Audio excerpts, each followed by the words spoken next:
এই সংসারের আরম্ভ থেকে এখনো পর্যন্ত এবং ভবিষ্যতেও একটা যুদ্ধ আছে, যা হয়ে চলেছে, চলতেই থাকবে।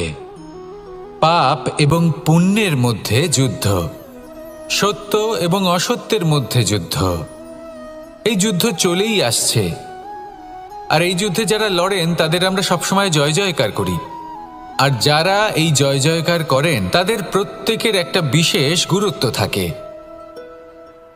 যখনই কোনো যোদ্ধা যুদ্ধক্ষেত্রে ক্লান্ত হয়ে পড়ে, শক্তিহীন হয়ে পড়ে, তখন এরা জয় জয়কার করে, শঙ্খ বাজাতে থাকে।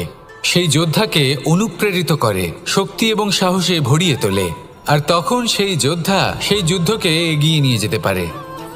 যখন শ্রীরাম লঙ্কা যাত্রা করার জন্য সেতু তৈরি করছিলেন, তখন একটা ছোট্ট মিষ্টি কাঠবিড়ালি নিজের মুখে মাটির টুকরো বয়ে নিয়ে গিয়ে তার সাধ্যমতো তাকে সাহায্য করছিল। শ্রীরাম দেখলেন এবং বললেন যে ও তো সবার মনোবল বৃদ্ধি করছে, সবাইকে প্রেরিত করছে। ও বলল যে আমি এত ছোট হয়েও যদি এই কাজ করতে পারি, তাহলে আপনারা সবাই কেন পারবেন না? এটাই হলো সেই সকলের মাহাত্ম্য, যারা জয় জয়কার করেন, অনুপ্রেরিত করেন, সাহস যোগান। ওনারা সেই ব্যক্তি যারা একজন যোদ্ধার মধ্যে যুদ্ধকে জয় করার শক্তি প্রদান করেন। আসুন আমার সাথে ভালোবেসে বলুন, রাধা রাধা।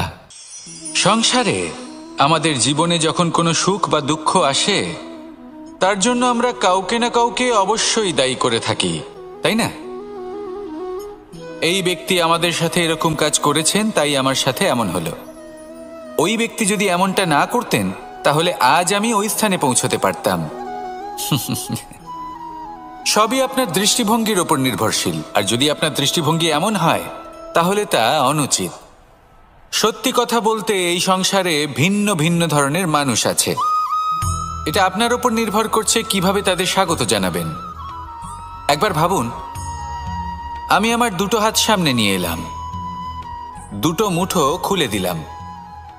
দুই প্রকারের মানুষ আসবেন, কিছু না কিছু দিয়ে যাবেন।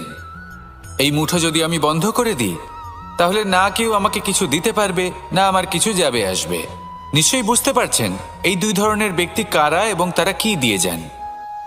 আমি যদি নিজের মুঠো খুলে দিই, তাহলে কিছু ভালো মানুষ আসবেন, আমাকে আনন্দ, সন্তুষ্টি, জ্ঞান প্রদান করে যাবেন, ভালো অভিজ্ঞতা দিয়ে যাবেন। কোনো খারাপ ব্যক্তি যদি আসেন, তাহলে তিনিও খারাপ অভিজ্ঞতা দেবেন, যার থেকে আমি শিক্ষা লাভ করব। এই সব কিছু আমি লাভ করতে পারি। মুঠো যদি বন্ধ করে রাখি, তাহলে আমি কিছুই পাবো না। দেখুন, এই সংসারে প্রত্যেকের জীবনে এইরকম। প্রত্যেকের জীবনে সবকিছুই আছে, ভালো খারাপ দুই মানুষই আছে। ভালো অভিজ্ঞতা আছে, খারাপ অভিজ্ঞতা আছে। নির্ভর করছে আপনার ওপর যে আপনি কি করবেন, এনাদের স্বাগত কিভাবে জানাবেন, কার থেকে কি বুঝবেন, কি শিখতে পারবেন, আর কোন দৃষ্টিভঙ্গি নিয়ে অগ্রসর হবেন। এটাই নির্ধারণ করবে যে আপনার জীবন কেমন হবে। আসুন আমার সাথে ভালোবেসে বলুন, রাধা রাধা। এটা হলো একটা সাদা পাতা। এবার এতে আমি যাই লিখব, সেটাই এর অস্তিত্ব হবে। এতে আমি প্রেমের কিছু কথা লিখে একে প্রেমপত্র বানিয়ে তুলতে পারি। মাতা পিতার জন্য একটা শুভ সংবাদ লিখতে পারি। শত্রুর বিষয়ে সতর্ক করব বলে সেনাকে একটা সংবাদ লিখতে পারি। দ্বারকাবাসীর জন্য কোনো সংবাদ পাঠাতে পারি। যাই লিখব, এই পত্র সেটাই হয়ে উঠবে। সেই রকমই হলো আমাদের জীবন। আমরা যেমন কর্ম আমরা করব, আমাদের অস্তিত্ব এবং ব্যক্তিত্ব ঠিক তেমনই হয়ে উঠবে। যদি আপনি একটা অসাধারণ, উজ্জ্বল এবং সম্মানজনক জীবনযাপন করতে চান, তাহলে তার একটা রহস্য আপনাকে বলি। যেমন কথন হবে, কর্ম তেমন হবে। অর্থাৎ যতটুকু বলেছেন ততটুকুই করুন, আর যতটুকু করেছেন ততটুকুই বলুন। এই একটা নিয়ম যদি আপনারা পালন করেন, তাহলে এই সংসারের সমস্ত পণ্ডিত আপনাকে অবশ্যই সম্মান করবেন। তাহলে এটাই করুন, আর আমার সাথে ভালোবেসে বলুন, রাধা রাধা। কখনো কোনো পাখিকে দেখেছেন? যখন সে প্রথমবার উড়তে চেষ্টা করে, সে বাসা থেকে মাটিতে পড়ে যায়, কিন্তু সে হার মানে না। চেষ্টা করতে থাকে, করতেই থাকে, ডানা ঝাপটাতে থাকে, আর তারপর সে উড়তে শেখে। গোল শালগ্রাম শিলাকে দেখুন, পর্বত থেকে খসে পড়ে, ধাক্কা খায়, জলের প্রবাহ দ্বারা ঘর্ষিত হয়, তারপরে তা শালগ্রামে পরিণত হয়। ভেবে দেখুন, যদি কোনো পাখি প্রথমবার উড়তে গিয়ে এটা ভাবে যে না না, যদি আমি পড়ে যাই তবে, আমার যদি আঘাত লাগে তবে, আর যদি ভয়ের কারণে সে শুরুই না করতে পারে, চেষ্টাই না করে, তাহলে কি সে উড়তে শিখবে? কখনোই নয়। এটাই আমাদের শিখতে হবে, প্রারম্ভ করতে হবে। তা অত্যন্ত গুরুত্বপূর্ণ। যখন আমরা কিছু শুরু করি তখন ভয় করে, কিন্তু যদি এটা না করেন জীবনে কখনো সামনে এগোতেই পারবেন না। হতেই পারে প্রারম্ভ করার পরে আপনি পড়ে যাবেন, বারবার নিচে পড়ে যাবেন, কিন্তু যদি নিরন্তর চেষ্টা করতে থাকেন তাহলে একদিন না একদিন আপনি অবশ্যই সফল হবেন। এই শুরু করাটাই সব থেকে বেশি কঠিন। এর দ্বারা ভয়ভীত হবেন না। আসুন আর আমার সাথে ভালোবেসে বলুন, রাধা রাধা। যদি আমি আমার চোখ বেঁধে কোনো একটা নির্দিষ্ট দিকে নিজের সমস্ত শক্তি প্রয়োগ করে ছুটে যাই, তাহলে কি হবে? আমি কোথাও ধাক্কা খেতে পারি, নিজের ক্ষতি করতে পারি, কোথাও পড়ে যেতে পারি, তাই না? অর্থাৎ এটা নিশ্চিত এই কাজ আমার করা উচিত নয়। কিন্তু আজকের দিনে প্রত্যেকটা মানুষ এই কাজই করছেন, তাই না? কোনো কাজ করার পূর্বে সেই কাজের বিষয়ে সম্পূর্ণ তথ্য কোথায় সংগ্রহ করছেন? শুধু এটুকু জানেন যে এই কাজটা করলে কত ধন অর্জন করবেন আর কত নাম হবে, আর ব্যাস সামনে এগিয়ে যান। এটা উচিত নয়। পূর্ণরূপে যে কোনো কাজ করার আগেই সেই কাজের বিশ্লেষণ করে নেওয়া উচিত, তা বুঝে নেওয়া উচিত, এবং সেই বিষয়ে অবশ্যই খেয়াল রাখা উচিত যে আপনার শরীর এবং আপনার মন এই কাজ করার জন্য কি প্রস্তুত রয়েছে। যদি তা না হয় তাহলে প্রথমে নিজেকে শুধরে নিন, তারপরে সেই কাজ করুন। যদি এইভাবে জীবনে সামনে এগোন তাহলে সাফল্যের সম্ভাবনা জীবনে অনেক বেশি বেড়ে যাবে। তাহলে এটাই করুন আর আমার সাথে ভালোবেসে বলুন, রাধা রাধা। এই সংসারের সব থেকে বড় যোদ্ধা কে? কেউ বলবেন অর্জুন, কেউ বলবেন ভীম, কেউ বলবেন হনুমান, আদি ইত্যাদি। কিন্তু এই সংসারের সব থেকে বড় যোদ্ধা আপনার মনের ভেতরে আছে, আপনার মনের মধ্যে আছে। সেই ব্যক্তি সব থেকে উঁচুতে পৌঁছতে পারেন যিনি নিজের অন্তরের খামতি বুঝতে পারেন, নিজের দোষ বুঝতে পারেন, তার সাথে লড়াই করেন এবং তার উপর বিজয় লাভ করেন। যে ব্যক্তি এটা শিখতে পারেন, যে ব্যক্তি এটার উপর জয়লাভ করতে পারেন, তিনি হলেন সব থেকে বেশি শক্তিশালী, সব থেকে বেশি বীর এবং সব থেকে বেশি পরাক্রমী ব্যক্তি। আমরা সকলে এই সংসারকে পাল্টাতে চাই। তার জন্য প্রথম পদক্ষেপ আপনাকে নিতে হবে, নিজেকে দোষমুক্ত করতে হবে। যদি মানুষ নিজের অন্তরের দোষ বুঝতে পারেন এবং নিজেকে দোষমুক্ত করতে পারেন, তাহলে এই সংসার নিজে থেকেই দোষমুক্ত হয়ে যাবে, তাই না? তাহলে নিজেকে দোষমুক্ত করুন আর আমার সাথে ভালোবেসে বলুন, রাধা রাধা। মানুষের জীবন সবসময় ন্যায় আর অন্যায়ের মাঝে ঘুরপাক খেতে থাকে। প্রত্যেক মানুষের মনে হয় কোথাও না কোথাও তার সাথে অন্যায় হচ্ছে। কেউ বলেন যে ভাগ্য আমার সাথে অন্যায় করেছে, কেউ আবার বলেন এই সংসার আমার সাথে অন্যায় করেছে। আর প্রত্যেকেই ন্যায় বিচার চাইতে বৈঠক দাবি করে বসেন। কখনো এই বিচার গৃহে যান, আবার কখনো ওই বিচার গৃহে। যদি সত্যি কথা বলি, এই সংসারের সব থেকে বড় বিচার গৃহ আপনার কাছেই রয়েছে, আপনার মন। আপনার মনই হলো সব থেকে বড় বিচার গৃহ। এ খুব ভালো করেই জানে কি শুদ্ধ আবার কি অশুদ্ধ, এর শুভ অশুভর জ্ঞান রয়েছে, এ সব জানে। দেখতে গেলে প্রত্যেকটা মানুষ যদি নিজের মনের কথা শোনেন, তাহলে তিনি ভালোভাবেই বুঝতে পারবেন তিনি কি উচিত করেছেন আর কি অনুচিত। দিনে একবার রাত্রের নিদ্রায় যাওয়ার পূর্বে নিজের সাথে বসুন, চোখ বন্ধ করুন আর বিচার করুন আজ আপনি কি উচিত করেছেন আর কি অনুচিত। আপনার মন সঠিক বিচার তখনই করে দেবে। আসুন আমার সাথে ভালোবেসে বলুন, রাধা রাধা। আপনি কখনো কোনো পাথরের বুক চিরে বয়ে চলা কোনো নদী দেখেছেন? পাথর নদীর সামনে নত হয়ে যায়, তাকে বাধা দিতে চেষ্টা করে কিন্তু কখনো বাধা দিতে পারে না। এই নদী হলো ততটাই শক্তিশালী, কিন্তু এর আরম্ভ কোথা থেকে হয়? দূরে কোথাও কোনো পর্বতের চূড়াতে এক বিন্দু জল ঝরে পড়ে আর তার সাথে হিম গলিয়ে দেয়। তারপর জলের শক্তি বৃদ্ধি পায়, তারপর অনেক বিপদের সম্মুখীন হয় আর অনেক ধরনের বাধা সে অতিক্রম করে। তার শক্তির এতটাই বৃদ্ধি হয় যে তাকে বাধা দেওয়া একেবারেই অসম্ভব ব্যাপার হয়ে যায়। দেখুন, নদী তো মহান বটেই, কিন্তু তাকে মহান করে তুলেছে কে? সেই সকল বিপদ যার থেকে ও কখনো পালায়নি।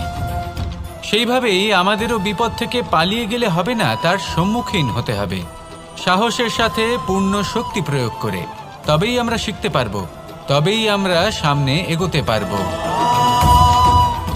যদি আপনি জীবনে কুন্দন হয়ে উঠতে চান, তাহলে জ্বলন সহ্য করতেই হবে। আসুন আমার সাথে ভালোবেসে বলুন, রাধা রাধা। এ হলো গোলাপ ফুল।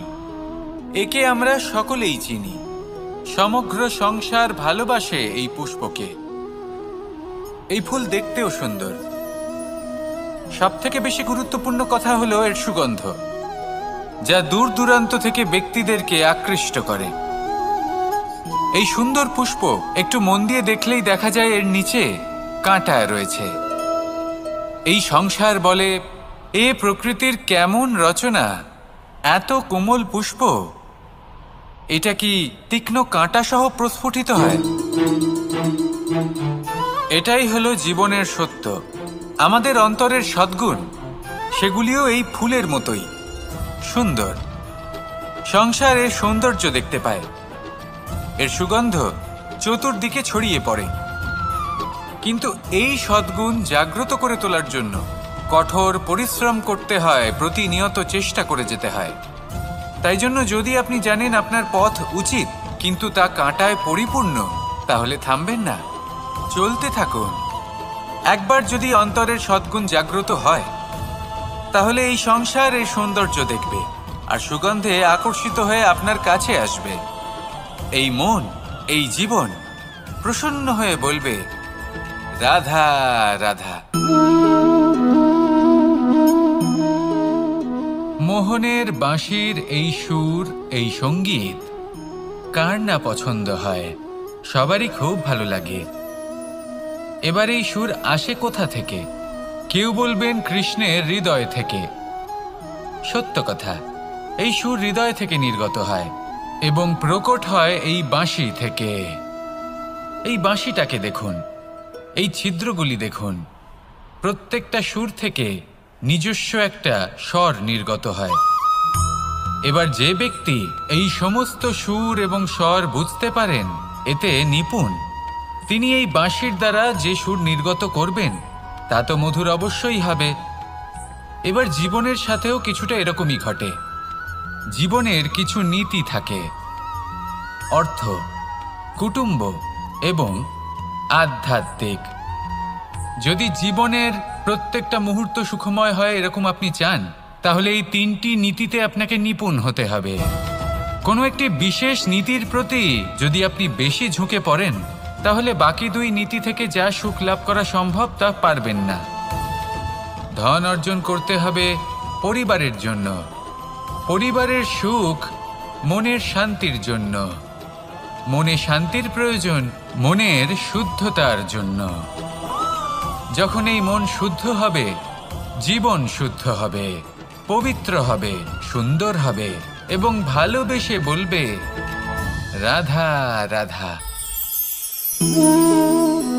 জল, এ হলো জীবনের আধার পঞ্চতত্ত্বের মধ্যে একটি, আর অত্যন্ত বিশেষ। এর থেকে অনেক বড় শিক্ষা পাওয়া যায়। এই জল, গন্তব্যের বিষয়ে এর স্পষ্ট ধারণা আছে। ও জানে ওর লক্ষ্য কি, আর প্রয়াস করে ততদূর সে পৌঁছেও যায়। এটি পর্বত থেকে বয়ে নিচে নেমে আসে, নদীর সাথে সমাহিত হয়ে তার সাথে বয়ে চলে, চিরসবুজ বনানী গড়ে তোলে, প্রাণীদের তৃষ্ণা নিবারণ করে, সামনে এগিয়ে চলে, মানুষের সাথে মিলিত হয়। যারা একে বাঁধের মধ্যে বেঁধে রাখতে চেষ্টা করে সে বন্দি দশাতেও থেকে যায়, মানুষের কল্যাণ করে। তারপর বাঁধ থেকে মুক্তি পেয়ে এগিয়ে চলে, কোথাও ধাক্কা খায়, কোথাও বাধা পড়ে, কোথাও যদি পথ খুঁজে না পায় তাহলে পথ খুঁজেই নেয়, আর যেখানে পথ থাকে না সেখানে পথ বানিয়ে নেয়, আর শেষ পর্যন্ত নিজের লক্ষ্যে পৌঁছেই যায়, অর্থাৎ সমুদ্রে গিয়ে সমাহিত হয়ে যায়। আমাদেরও কিছুটা এরকমই হয়ে উঠতে হবে।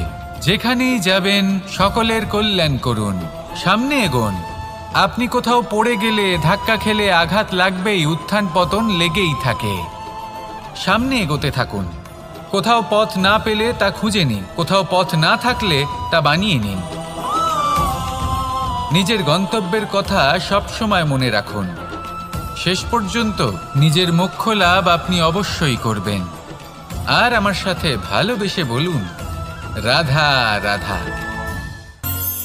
জীবনের প্রত্যেক মুহূর্ত আমাদের কিছু না কিছু শিক্ষা দেয়, নির্ভর করছে আমাদের দৃষ্টিভঙ্গির ওপর। যেমন নদী হলো আমার অত্যন্ত প্রিয়, নদীতে ভ্রমণ করতে আমার খুব ভালো লাগে। কি বলেন? নদীতে সবসময় নতুন কিছু থাকে, ও পুরনো কিছুই নিয়ে বসে থাকে না, সবসময় প্রবাহমান, কখনো থামে না। ততক্ষণ থামে না যতক্ষণ না সাগরে গিয়ে সমাহিত হচ্ছে। ঠিক এইভাবেই আমাদেরও উচিত নিজের জীবন অতিবাহিত করা, নদীর মতো। প্রত্যেক মুহূর্ত নতুন, তাই সেইভাবেই জীবন যাপন করুন। পুরনো কিছুই একত্রিত করে রাখবেন না, বিগত স্মৃতির মাঝে নিজেকে হারিয়ে ফেলবেন না। এই যে বর্তমান, এই যে মুহূর্ত, সেটাই হলো সর্বশ্রেষ্ঠ। এর মাঝেই জীবন যাপন করুন, নদীর মতো প্রবাহমান হতে শিখুন। আপনি শিখে গেলে তাহলে মনে রাখবেন, আমার আপনার মাঝে বিচরণ করতে বড়ই ভালো লাগবে। যে ব্যক্তি আনন্দের সাথে জীবনের প্রত্যেকটা মুহূর্ত অতিবাহিত করে কোনো চিন্তা ছাড়াই, প্রবাহমান হয়, কখনোই থামে না, যতক্ষণ না মুক্তি লাভ করছেন, এমন ব্যক্তির মধ্যেই রাধাকৃষ্ণ বসবাস করেন। আর আমার সাথে মধুর স্বরে বলুন, রাধা রাধা। শব্দ, শব্দ আসলে কি? শুধুই কয়েকটি অক্ষরের সমষ্টি, নাকি আমাদের বাণী? এই শব্দ এমন এক শক্তি যা কাউকেই নিজের বশবর্তী করে ফেলতে পারে। শব্দ এমন এক অস্ত্র যা কাউকে ক্ষত বিক্ষত করে দিতে পারে। এই শব্দ হলো একটি নাদ স্বরূপ যা কোনো ঘুমন্ত ব্যক্তিকেও জাগিয়ে তুলতে পারে এবং নিজের লক্ষ্যের দিকে অগ্রসর করতে পারে। শব্দে এত শক্তি আছে যে কারোর মনে এতটা আঘাত দিতে পারে যে সে হয়তো জীবনে আর কখনো এগোতেই পারল না। তাহলে এই শব্দের প্রয়োগ খুব ভেবে চিন্তে করবেন। এবং এই শব্দের মতোই হলো নীরবতা। অনেক সময় এই নীরবতা আমাদের সহায়ক হয়ে ওঠে, অনেক সময় এটা আমাদের অনুশোচনাকে অনেক বেশি বাড়িয়ে তুলতে পারে। ভীষ্ম পিতামহ, অঙ্গরাজ কর্ণ যখন দ্রৌপদীর বস্ত্রহরণ হচ্ছিল তখন এনারা নীরব ছিলেন, দুর্যোধনের বিরোধিতা করেননি, ওকে বাধা দেননি। আর তারপর কি হলো সেটা আপনারা সকলে জানেন। দেখতে গেলে নীরবতা চুপ করে থাকা, কিন্তু যদি কোনো দুষ্টের সামনে চুপ করে থাকেন, যদি তার বিরোধিতা না করতে পারেন, তাহলে এই নীরবতাই অনেক বড় পাপের আকার ধারণ করে। মনে রাখবেন আর আমার সাথে ভালোবেসে বলবেন, রাধা রাধা। আভূষণ, কার না ভালো লাগে এই আভূষণ? আমরা পরিশ্রম করি, ধন অর্জন করি আর আভূষণ কিনে থাকি, কখনো নিজের জন্য, কখনো বা তাদের জন্য যাকে আমরা ভালোবাসি, বা তাদের জন্য যাকে আমরা সম্মান করি। হয়তো সেই জন্যই সীতা চূড়ামণি ধারণ করেছিলেন এবং আমি সামন্তকমণি। কিন্তু এটাই কি সেই প্রকৃত আভূষণ যা আপনার মূল্য বৃদ্ধি করে? না। শ্রীরামের আভূষণ হলো ওনার নম্র ভদ্র ব্যবহার। মাতা সীতার আভূষণ হলো ওনার সততা, ওনার নিষ্ঠা, ওনার ত্যাগ, অর্জুনের আভূষণ ছিল ওনার একাগ্রতা,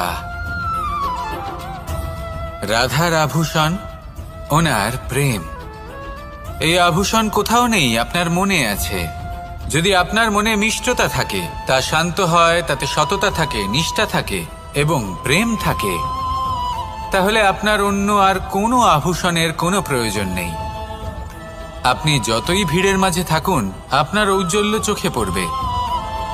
আসুন আর আমার সাথে ভালোবেসে বলুন, রাধা রাধা। এই সংসারের সবথেকে বড় সত্যি হলো জন্ম এবং মৃত্যু, কিন্তু আরো বড় একটা সত্য আছে, মিত্র এবং শত্রু, যা আমাদের সকলের জীবনে থাকে। মিত্র সে যে আমাদের সঙ্গ দেয় এবং সংসারের সবথেকে উঁচু শিখরে আমাদের নিয়ে যায়, এবং শত্রু সে যে যে কোনো মুহূর্তে যে কোনো শিখর থেকে আমাদের নিচে ফেলে দিতে পারে। এবার বিচিত্র ব্যাপার হলো এটাই যে আমরা নিজেরাই এদের সাথে নিয়ে চলি, নিজেরাই এদের পালন করি। তা কি করে? প্রথমে বুঝুন এই মিত্র এবং শত্রু কারা। আপনার নিজের মন, আর কেউ নয়।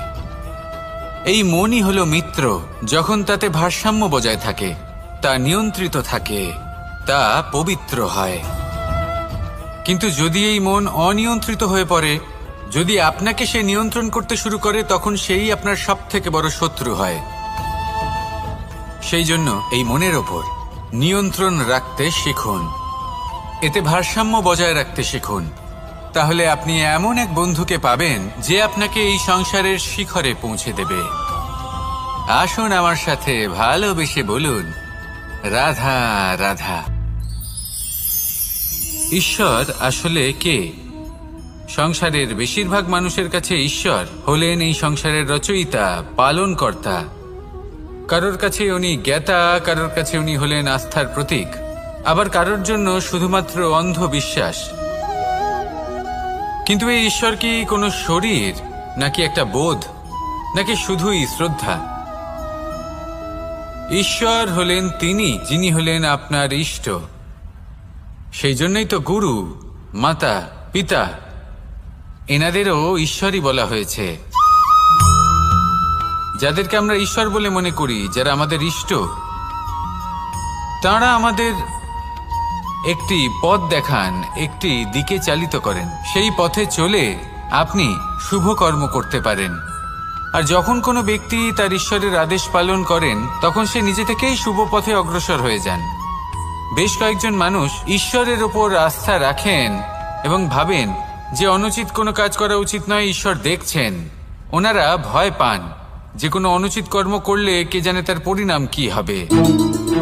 এমন অনেক ব্যক্তি রয়েছেন যারা ঈশ্বরকে বিশ্বাস করেন এবং জানেন যে ঈশ্বর তাদেরকে দেখছেন, তাই যে যে শুভ কর্ম ওনারা করেছেন তার ফল তারা অবশ্যই পাবেন। এবার আপনি ভয় পেয়ে ঈশ্বরকে বিশ্বাস করবেন, নাকি বিশ্বাসের দ্বারা ঈশ্বরকে বিশ্বাস করবেন, সেই সিদ্ধান্ত আপনারই। কিন্তু হ্যাঁ, যদি আপনার মনে ঈশ্বরের জন্য কোনো স্থান থাকে, যদি আপনার কোনো ইষ্ট থাকেন, যদি আপনি কাউকে ঈশ্বর মনে করেন, যার প্রত্যেক আদেশ আপনি পালন করে থাকেন, তাহলে বলি, ঈশ্বর কখনো আপনাকে অনুচিত পথে চালিত করবেন না। আসুন আমার সাথে ভালোবেসে বলুন, রাধা রাধা। এই সংসারে ভিন্ন ভিন্ন ধরনের গাছ আছে, অসংখ্য ধরনের প্রজাতি আছে। কিছু গাছ পাতা দিয়ে থাকে, কিছু ফুল, কিছু ফল। কেউ ছায়া প্রদান করে, কেউ শীতলতা প্রদান করে, কেউ নিজেকে খুব কষ্ট দিয়ে এই সংসারের বিকাশে সহায়ক হয়ে ওঠে। কিন্তু এই সবার মধ্যে একটা বিষয় কিন্তু সমান,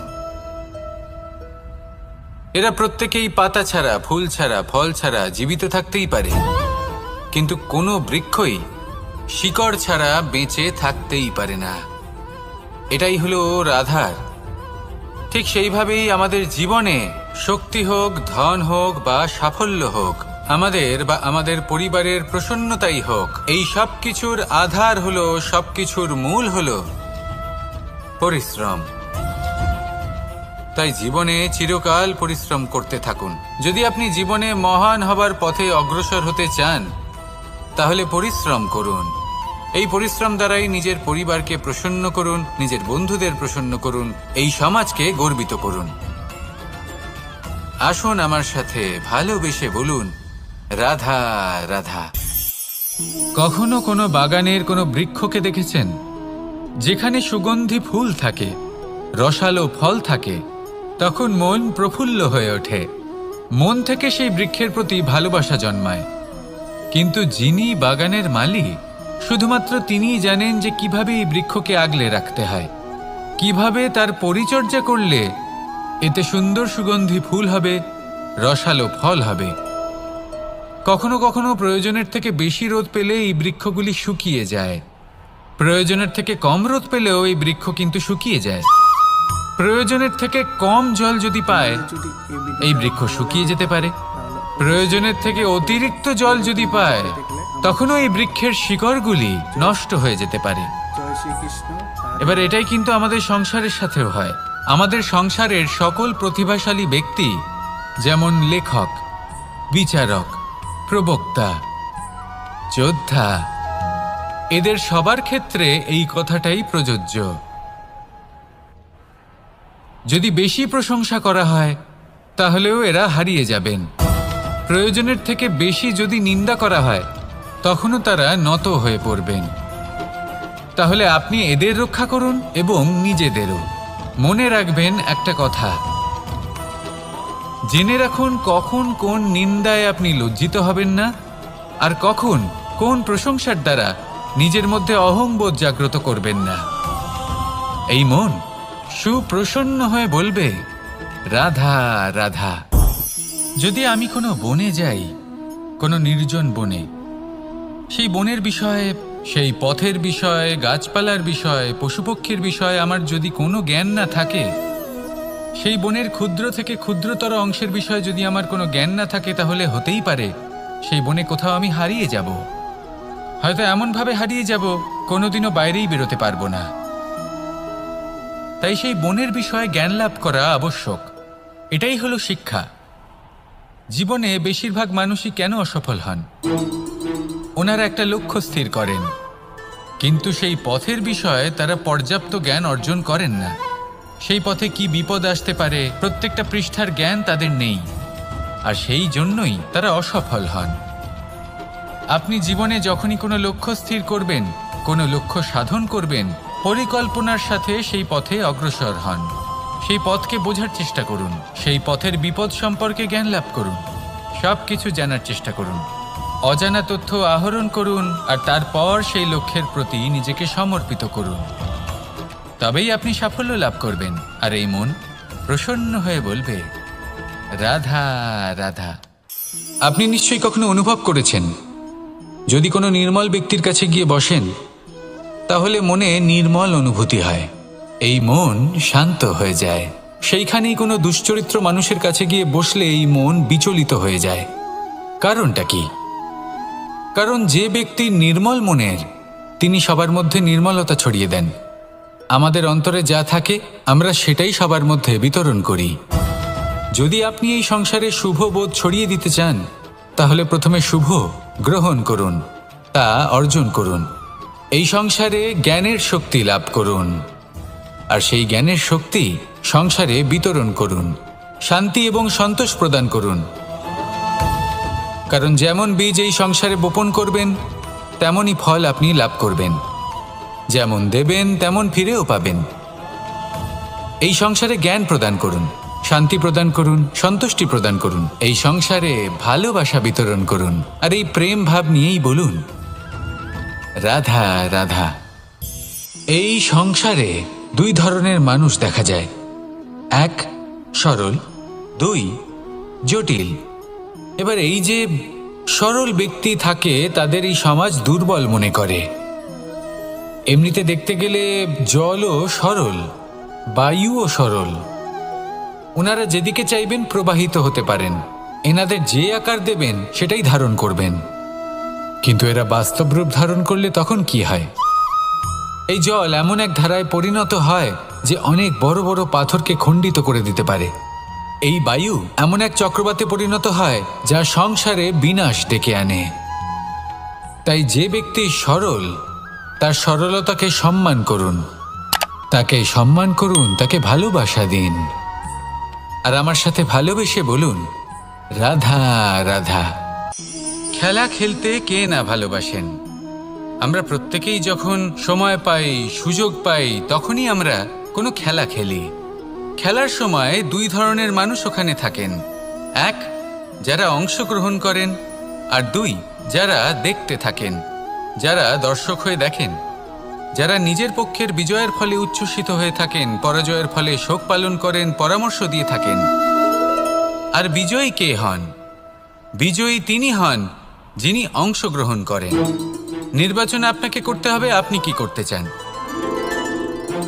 আপনি কি খেলোয়াড় হতে চান, নাকি আপনি দর্শক হতে চান? যদি আপনি বিজয়ের আনন্দ লাভ করতে চান, সেই রোমাঞ্চ অনুভব করতে চান, তাহলে খেলতে হবে। ময়দানে আপনাকে নামতেই হবে।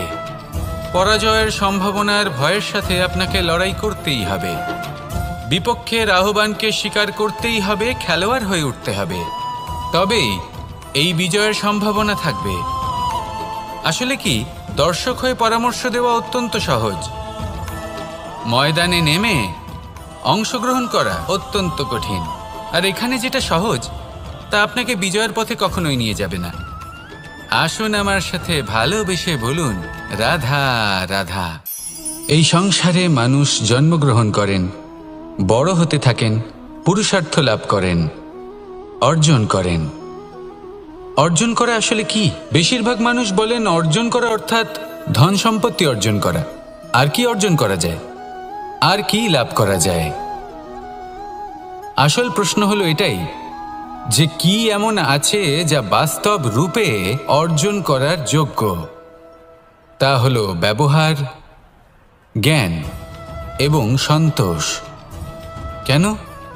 কারণ আপনি যখন এই সংসার ছেড়ে চলে যাবেন, তখন আপনার ধন সম্পত্তি আপনাকে বিদায় জানাতে আসবে না।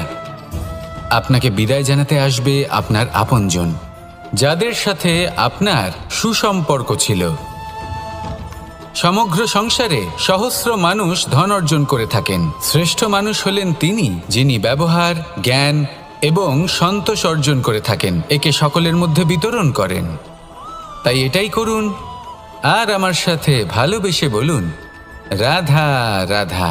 আমাদের জীবনে গুরুজনেরা, জ্ঞানী মানুষজন সবসময় একটা কথা বলেন, ধৈর্য ধরো। শুধুমাত্র দুটো শব্দ, কিন্তু কতটা বিশাল সেটা বোঝার চেষ্টা করুন। ছোট একটা অস্ত্র হাতে নিন এবং একটা বিশাল পর্বতে নিরন্তর প্রহার করতে থাকুন। ধৈর্য ধরে সেই কাজ করতে থাকুন। এমন একদিন আসবে, এই বিশাল পর্বতে আপনি একটা পথ তৈরি করবেন।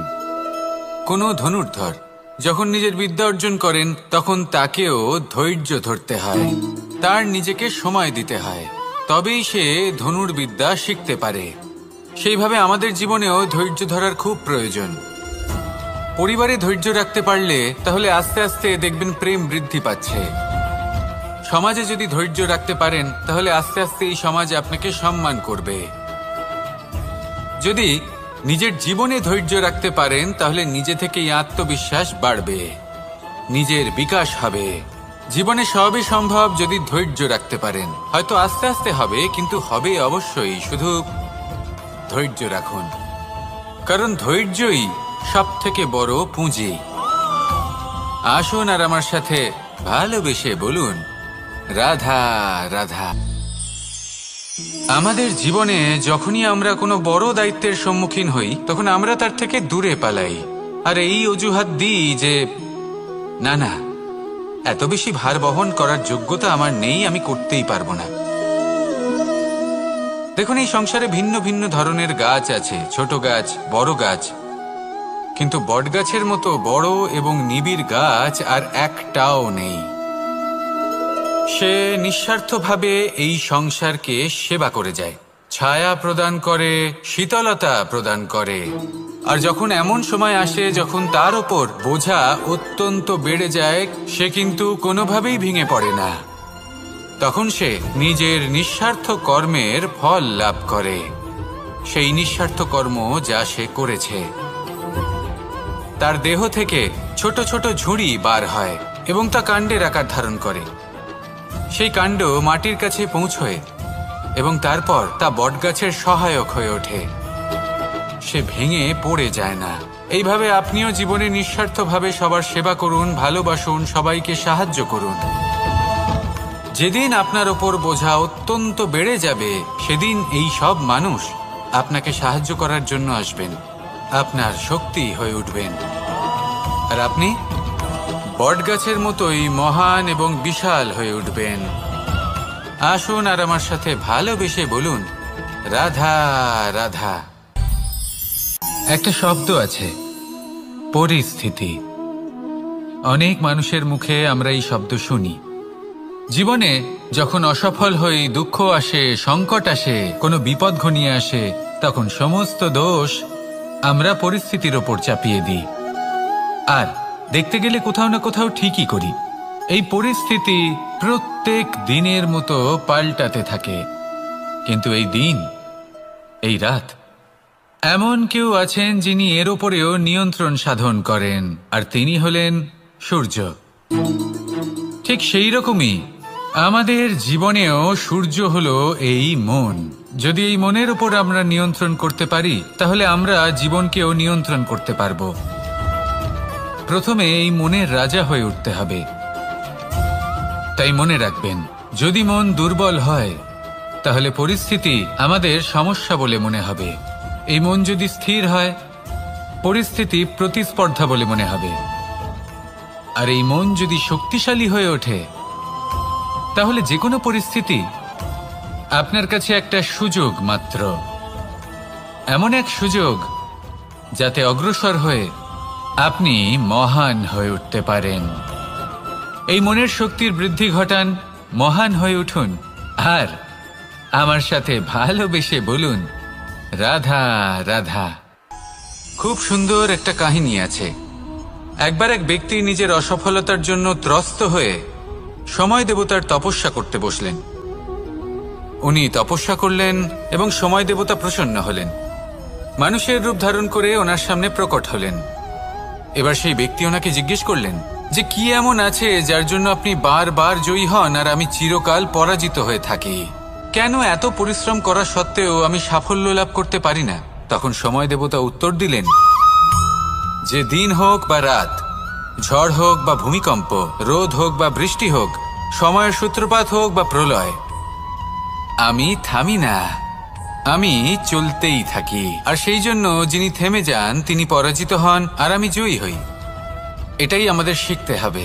জীবনে সবসময় চলতে থাকুন, কখনো থামবেন না।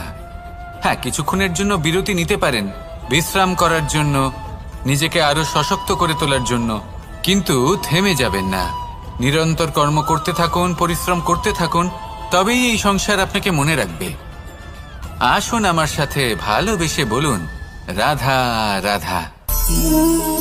মানুষ তার জীবনে দুই ধরনের পরিস্থিতিকে খুব ভয় পায়। এক, কোনো কারণবশত কারোর সামনে নত হওয়া। দুই, কোনো কারণে নিজের চরিত্র থেকে, নিজের মূল্যবোধ থেকে বিচ্যুত হওয়া। এবার কেন হয় এরকম যে কথায় কথায় কারোর সামনে নত হতে হয়? কেন বারংবার নিজের চরিত্র থেকে চ্যুত হতে হয়? এরকম কেন হয়? এটা তখনই হয় যখন আমাদের শিক্ষা এবং মূল্যবোধের অভাব থাকে। যদি মানুষের মধ্যে প্রকৃত শিক্ষা থাকে, তাহলে এই সংসারে কোনো সময় এবং কারোর সামনেই নত হওয়ার কোনো প্রয়োজন নেই। যদি মানুষের মধ্যে মূল্যবোধ থাকে, তাহলে তাকে নিজের মূল্যবোধ বা চরিত্র থেকে বিচ্যুত হতে হয় না, তা সে যাই হয়ে যাক না কেন। কোনো বালককে যদি জন্ম থেকেই সুশিক্ষার অধিকারী করা হয়, শিক্ষিত করা হয়, মূল্যবোধের অধিকারী করা হয়, তবে সে এই সংসারে এমন কর্ম করবে যাতে সে নিজেকে, নিজের পরিবারকে, সমগ্র সমাজকে গর্বিত করতে পারে।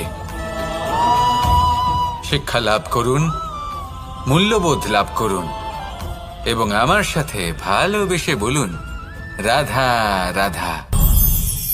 আমাদের সকলের জীবনে একটা লক্ষ্য থাকে যেটা আমরা লাভ করতে চাই। ঠিক যেন একটা প্রতিস্পর্ধা বিদ্যমান যে কে সব থেকে আগে নিজের লক্ষ্যে পৌঁছতে পারবে। আর সেই জন্য আমরা সকলেই খুব তাড়াতাড়ি এগোতে চেষ্টা করি, বড় এবং দীর্ঘ পদক্ষেপ ফেলি, যাতে তাড়াতাড়ি নিজের লক্ষ্যে পৌঁছতে পারি। কিন্তু এক অত্যন্ত গুরুত্বপূর্ণ বিষয় আছে, সবসময় লক্ষ্য সামনে থাকবে না, কখনো কখনো তা খুঁজতে হয়। এই যাত্রা খুব কঠিন হতে পারে, আর ঠিক এই কারণেই সবসময় দ্রুত গতিতে চলা বা তাড়াতাড়ি পথে চলা সেটা আবশ্যক নয়। তার থেকেও বেশি গুরুত্বপূর্ণ হলো ভেবেচিন্তে তারপর পথ চলা।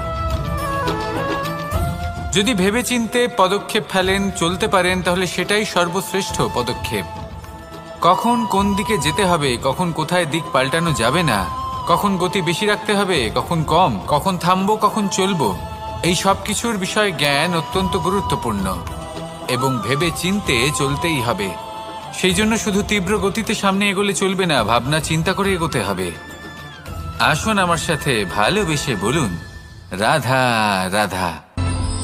পায়েস হলো আমার বিশেষ প্রিয়। এর মধুর স্বাদ মনকে প্রফুল্ল করে তোলে।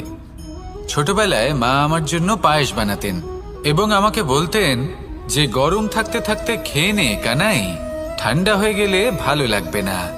কিন্তু আমিও দুষ্টু ছিলাম, ঠান্ডা হওয়া পর্যন্ত অপেক্ষা করতাম, আর ঠান্ডা হয়ে যাওয়ার পরে মার কাছে যেতাম আর ওনাকে বলতাম যে মা, পায়েস তো ঠান্ডা হয়ে গেছে, এটা গরম করে দিন। তখন মা হাসতেন আর বলতেন যে পায়েস না হয় আমি আবার গরম করে দেব কানাই, কিন্তু এর মধুর স্বাদ, সেই মিষ্টত্ব, সেই সুবাস, সেটা আবার ফিরে আসবে না। কথাটা সত্যি, আর এই সত্যটাই আমাদেরও জীবনের সত্য। আমাদের জীবনের মধুর সম্পর্কগুলি, এতে যখন কটুভাব প্রবেশ করে তখন সেই মিষ্টত্ব ফিরিয়ে আনা প্রায় অসম্ভব ব্যাপার হয়ে যায়। আপনি চেষ্টা করে সেই সম্পর্ক ঠিক করতেই পারবেন, তার জন্য অগাধ পরিশ্রম করতে হবে, কিন্তু আবার সেই মিষ্টত্ব কখনো ফিরে আসবে না। সেই জন্য আপনার জীবনের যে মধুর সম্পর্ক আছে, যতটা সম্ভব চেষ্টা করুন তাতে মিষ্টত্ব বজায় রাখতে। কটুভাব আসতে দেবেন না। আসুন আর আমার সাথে মধুর স্বরে বলুন, রাধা রাধা। তোমাদের যদি এই ভিডিওটা ভালো লাগে থাকে তাহলে অবশ্যই একটা লাইক করে দাও, আর এইরকম ভিডিও পেতে গেলে আমাদের সাথে থাকো।